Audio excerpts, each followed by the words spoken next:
الحمد لله نحمده ونستعينه ونستغفره ونؤمن به ونتوكل عليه ونعوذ بالله من شرور أنفسنا ومن سيئات أعمالنا من يهده الله فلا مضل له ومن يضلله فلا هادي له ونشهد أن لا إله إلا الله وحده لا شريك له ونشهد أن سيدنا ومولانا محمدا عبده ورسوله أرسله بالحق بشيرا ونذيرا وداعيا إلى الله بإذنه وسراجا منيرا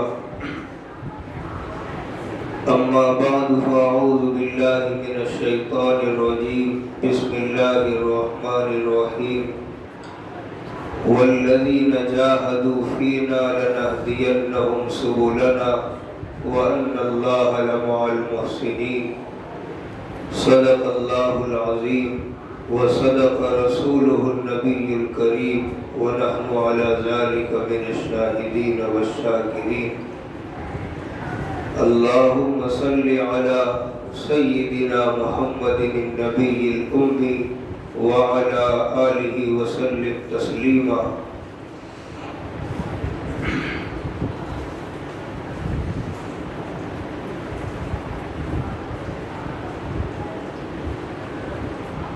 حمد و صلات کے بعد جو آیت کریمہ پڑھی گئی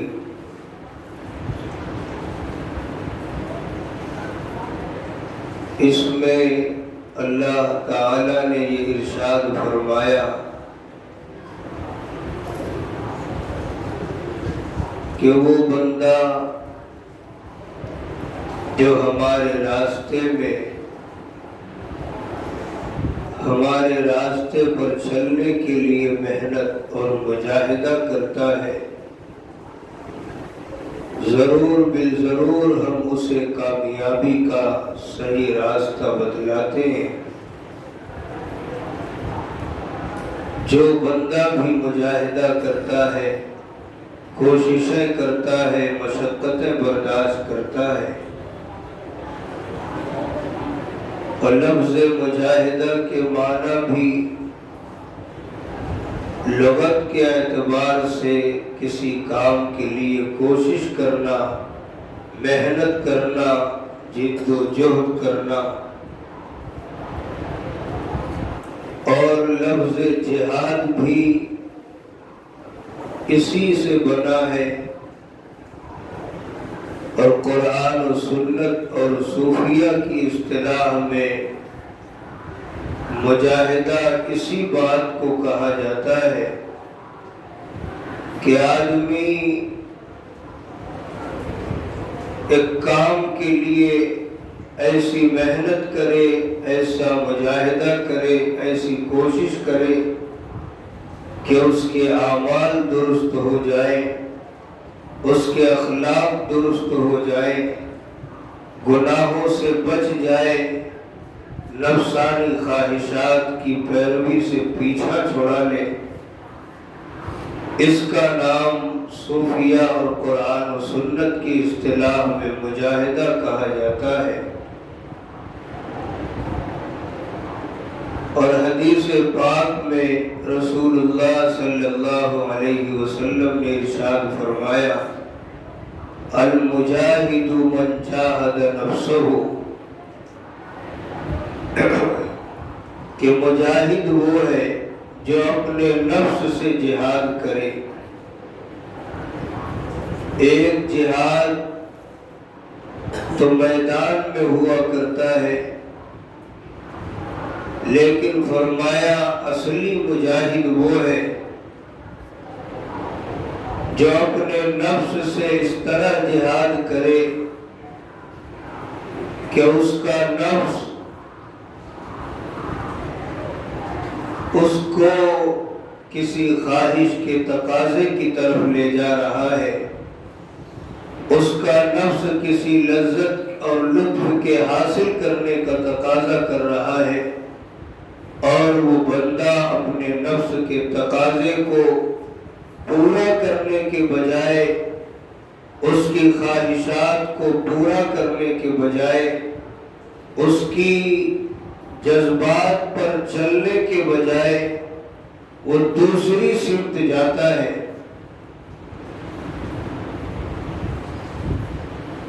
یعنی اس کے تقاضوں کو کچلتا ہے، اس کی خواہشات کو دباتا ہے۔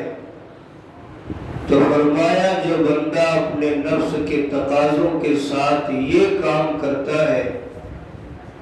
وہ اصلی مجاہد ہے۔ لہذا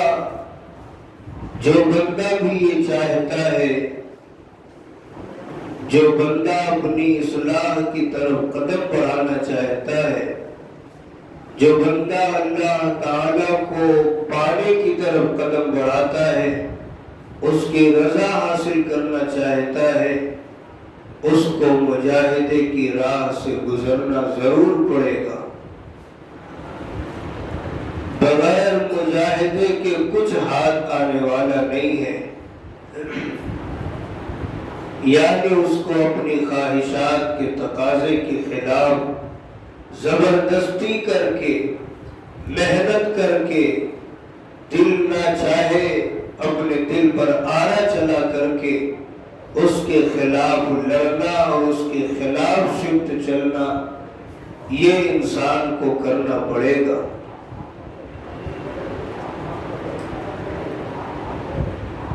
اور ہم انسانوں کا نفس، یعنی وہ چیز جو انسان کو کسی کام کے کرنے پر ابھارتی ہے، وہ چیز ہے ہمارا نفس۔ آج عموماً دنیا کے ہر انسانوں کا نفس لذتوں کا اور لطف و سرور کا عادی اور خوگر بن چکا ہے۔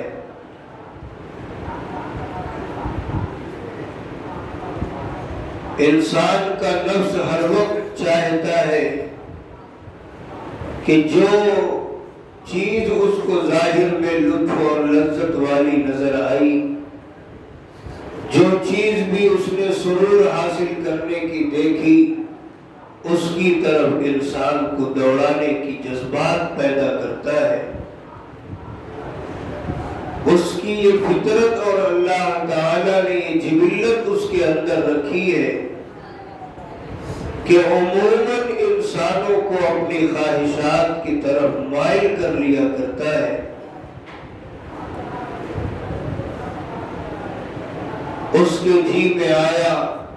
کہ فلاں لذت کو حاصل کر لو، اس کے جی میں آیا کہ فلاں سرور حاصل کر لو، فلاں لطف حاصل کر لو،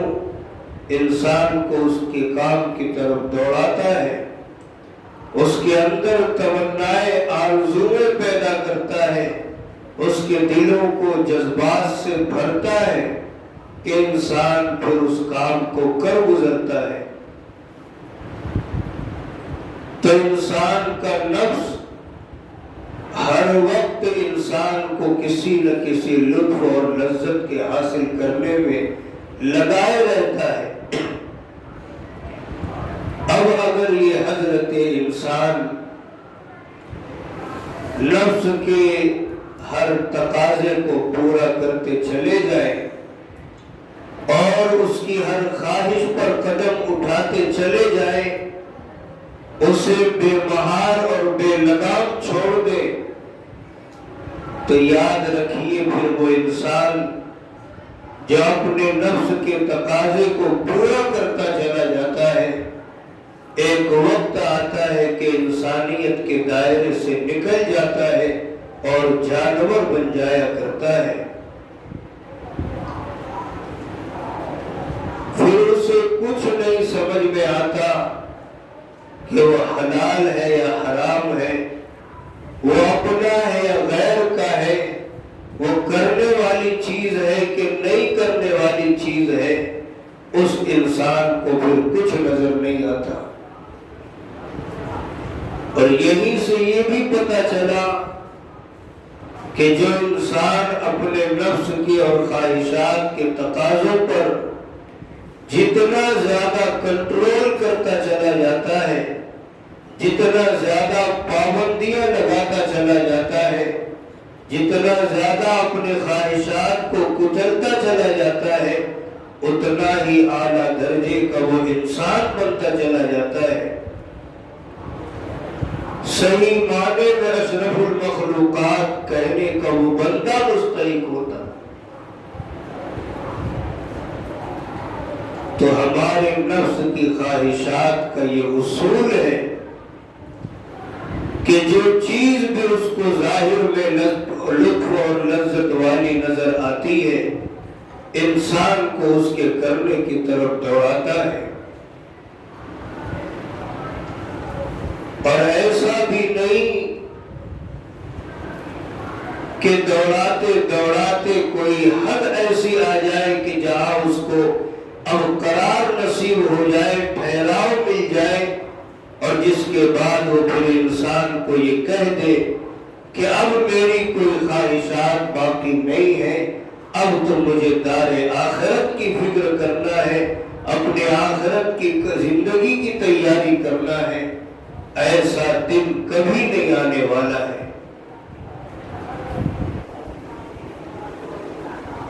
یعنی وہ دن آنے والا ہی نہیں کہ انسان کی خواہشات اس دنیا میں پوری ہو جائے اور انسان کو سکون اور قرار نصیب ہو جائے کہ اب مجھے کسی اور خواہش کی ضرورت نہیں ہے۔ اس لیے کہ نفس کی فطرت میں اللہ تعالیٰ نے یہ بات رکھی ہے کہ ایک لطف کو حاصل کرنے کے بعد وہ پیچھے نہیں ہٹتا، دوسرا لطف حاصل کرنے کی طرف قدم بڑھاتا ہے۔ ایک لذت حاصل کرنے کے بعد دوسری لذت کے حصول کی طرف قدم بڑھاتا ہے، یہاں تک کہ انسان انسانیت کے دائرے سے نکل جاتا ہے۔ اگر انسان اپنی خواہشات پر کنٹرول نہ کرے، آپ دیکھ لیں آج دنیا میں جن کو ترقی یافتہ قوم کہا جاتا ہے، ترقی یافتہ ملک جو کہلاتا ہے، ترقی یافتہ تہذیب کے جو آج مالک بنے ہیں، ان سبوں کا یہ کہنا ہے کہ انسان کی پرائیویٹ زندگی میں کوئی دخل اندازی نہ کرو، کوئی روک ٹوک ان کی زندگی پر نہ لگاؤ، جو ان کی مرضی میں آتا ہے ان کو وہ کرنے دو، نہ ان کے ہاتھ روکو، نہ ان پر کہیں آنے جانے میں پابندیاں لگاؤ، نہ مذہب کی پابندی، نہ قانون کی پابندی، نہ معاشرے کی پابندی، نہ اخلاق کی پابندی، ہر طرح کی قید سے اسے آزاد کر دو، اس کی پرائیویٹ زندگی میں کوئی دخل نہ دو۔ چنانچہ آج لوگ بالکل آزاد ہیں، جو ترقی یافتہ قوم کے لوگ کہلاتے ہیں، جو ترقی یافتہ ملک کہلاتے ہیں، ان پر آج کوئی روک نہیں ہے، نہ قانون کی پابندی ہے، نہ مذہب کی پابندی ہے، نہ معاشرے کی پابندی ہے، نہ ماحول کی پابندی ہے، نہ اخلاق و تہذیب کی پابندی ہے۔ جس کی مرضی میں جو آ رہا ہے، جس چیز کا تقاضا دل میں پیدا ہو رہا ہے، وہ اس کو کر رہے ہیں۔ آپ ان حضرات سے جا کر پوچھیں کہ بھائی دنیا میں جتنا لطف تم حاصل کرنا چاہتے تھے، لطف کی وہ آخری منزل آ گئی یا نہیں؟ خواہشات کو جتنا تم خواہشات پر چلنا چاہتے تھے، تمہاری خواہشات کے تقاضوں کی آخری منزل آئی کہ نہیں آئی؟ پورے پوری دنیا میں کوئی ایک بندہ اس سوال کا جواب ہاں میں دینے والا آپ کو نہیں ملے گا کہ اب میری خواہشات کے تقاضوں کی آخری منزل آ چکی، جتنا لطف دنیا سے میں حاصل کرنا چاہتا تھا، جتنی تب دو مجھے لطف کے حاصل کرنے کی کرنی تھی، میں کر چکا۔ اب میں اپنی آخری منزل پر پہنچ چکا۔ دنیا میں اس بات کا ہاں میں جواب دینے والا کوئی نہیں ملے گا، بلکہ دیکھو گے کہ جو جتنا اس دنیا سے لطف حاصل کر رہا ہے وہ یہی کہے گا کہ اور مل جائے، اور مل جائے، ایک عہدہ مجھے ملا ہے، مجھے دوسرا مل جائے، مجھے تیسرا منصب مل جائے۔ یہ صورتحال ہے ہمارے اور آپ کے نفس کے تقاضوں کی۔ کوئی حد ہی نہیں ہے، کوئی جگہ ہی نہیں ہے جہاں یہ آ کر ٹھہر جائے اور آپ کو دوڑنے دھوپنے سے سکون دے دے۔ اسی آزادی کا نتیجہ ہے کہ آج مغربی تہذیب کے لوگ جب ان کو اپنے جنسی جذبات کی تسکین حاصل کرنا مقصود ہوتی ہے تو کوئی رکاوٹ انہیں نظر نہیں آتی۔ ایک سرے سے دوسرے سرے تک جو بندہ بھی اپنے جذبات کو تسکین دینا چاہے اس کے لیے چاروں سمت دروازے کھلے، حتیٰ کہ وہ زمانہ بھی آ گیا جس کے بارے میں رسول اللہ صلی اللہ علیہ وسلم نے ارشاد فرمایا تھا۔ دنیا نے دیکھا بھی کہ ایک زمانہ ایسا آئے گا کہ لوگوں میں سب سے شریف انسان، سب سے نیک انسان وہ بندہ کہلائے گا جس نے دیکھا کہ چوراہے پر دو شخص آپس میں بدکاریاں کر رہے ہیں، کھلے عام بدکاری ہو رہی ہے، وہ شریف اور نیک انسان ان کو جا کر صرف اتنا کہے گا کہ بھائی بیچ چوراہے پر نہ کرو، ایک درخت کی آڑ میں جا کر یہ کام کر لو۔ یعنی انہیں یہ نہیں سمجھائے گا کہ یہ کام برا ہے، یہ خدا کو ناراض کرنے والا کام ہے، معاشرے میں ذلیل و رسوا ہو جاؤ گے، وہ یہ نہیں کہے گا، بلکہ یہ کہے گا ایک درخت کی آڑ میں جا کر لو، بیچ چوراہے پر نہ کرو۔ اس وقت کا سب سے شریف اور نیک انسان وہ بندہ ہوگا۔ آج تقریباً وہ زمانہ آ چکا ہے، بس ملک کا، علاقے کا، صوبہ کا فرق ہے، ماحول کا فرق ہے۔ ورنہ آج جو بندہ اپنے جنسی جذبات کو بلا روک ٹوک حاصل کرنا چاہے کر سکتا ہے، لیکن افسوس ہے کہ اس کے باوجود بھی سنا ہے کہ امریکہ میں زنا بالجبر کے واقعات بڑھتے ہی جا رہے ہیں، اور یہ انہی کی تہذیب ہے، یہ انہی کا قاعدہ کلیہ ہے کہ انسان کو ان کی پرائیویٹ زندگی میں دخل اندازی نہ کرو۔ حالانکہ رضامندی کے ساتھ بے روک ٹوک انہیں سب کام کرنے کا اختیار تھا، اس کے باوجود بھی بالجبر واقعات پیش آ رہے ہیں۔ اس کی وجہ یہ ہے ان کی خواہشات کسی حد پر رکی نہیں ہے۔ جب انہوں نے رضامندی کے ساتھ کر کے اس لطف اور سرور کو حاصل کر لیا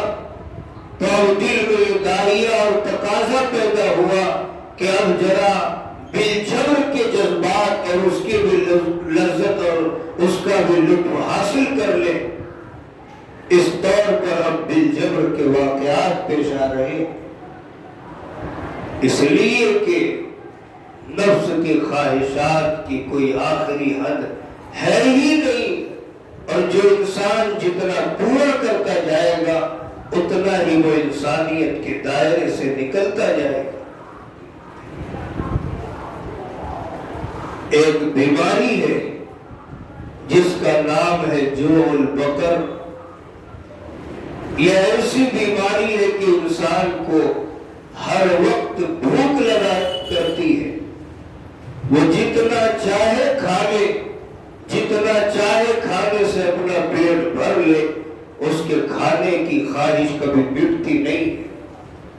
اسی طرح ایک بیماری ہے استسقاء، جس میں انسان کو ہر وقت پیاس لگی رہتی ہے، جتنا چاہے وہ ٹانکی ٹانکی پانی پی لے، اس کی پیاس بجھتی نہیں۔ یہی حال ہے ہمارے اور آپ کی نفسانی خواہشات کا۔ اگر آپ یہ سوچیں کہ ہم اس خواہشات کے تقاضے پر چل چل کر سکون حاصل کر لیں اور آرام پا لیں تو وہ دن آنے والا نہیں ہے۔ اگر آپ اس پر قید و بند کی سزائیں نہ ڈالیں، اسے شریعت و سنت کی حدود کے اندر پابند نہ کریں، کبھی آپ اس پر چل کر سکون و اطمینان نہیں حاصل کر سکتے۔ اسی لیے جناب رسول اللہ صلی اللہ علیہ وسلم نے فرمایا اپنی خواہشات پر کنٹرول کرو، اپنے نفس کے تقاضوں پر چلتے مت چلے جاؤ کہ جو جی میں آیا کرتے چلے گئے، جو لطف حاصل کرنے کا دل چاہا اس کو حاصل کرنے کی محنت شروع کر دی۔ اپنے نفسوں پر کنٹرول کرو، اپنے نفسوں کو قابو میں رکھو، اسے شریعت و سنت کے حدود کا پابند کرو۔ اتنی بات تو ہے کہ جب اس پر پابندیاں لگاؤ گے، جب اس پر کنٹرول کرو گے، جب اس کو دائرے کے اندر محدود رکھنے کی کوشش کرو گے، تمہیں تکلیف ہوگی، تمہیں صدمہ پہنچے گا، تمہیں مشقت اٹھانی پڑے گی، تمہارے دلوں پر آنے چلیں گے، لیکن یاد رکھو تمہارے لیے بھلائی اسی میں ہے، تمہارے لیے خیر خواہی اسی میں ہے، سکون و راحت اسی میں ہے۔ اور اللہ تعالی نے نفس کے اندر یہ فطرت بھی رکھی ہے کہ جب انسان ایک بار اس پر ڈٹ جایا کرتا ہے دوبارہ ڈٹنے میں آسانیاں ہو جاتی ہیں۔ ایک کام کے لیے جب مشقت برداشت کر لیتا ہے دوبارہ آسانیاں ہو جاتی ہے، اس وقت انسان کا نفس ڈھیلا پڑنے لگتا ہے۔ فرمایا یہ نفس طاقتور تو کمزوروں پر ہے، جو اس کے سامنے بھیگی بلی بنا رہے یا اس کے سامنے شیر ہے، جو ایک بار یہ فیصلہ کر لے کہ چاہے کچھ ہو، کتنی ہی تکلیف برداشت کرنا پڑے، کتنے ہی صدمے اٹھانا پڑے، کتنی ہی مشقت برداشت کرنا پڑے، میرے دل پر آئے چلانے پڑے، لیکن میں وہ کام نہیں کروں گا جس کا میرا نفس تقاضا کر رہا ہے، آئندہ اس کا نفس ڈھیلا پڑ جاتا ہے۔ ہم کو چاہیے اپنے خواہشات پر کنٹرول کرنے کی عادت ڈالیں،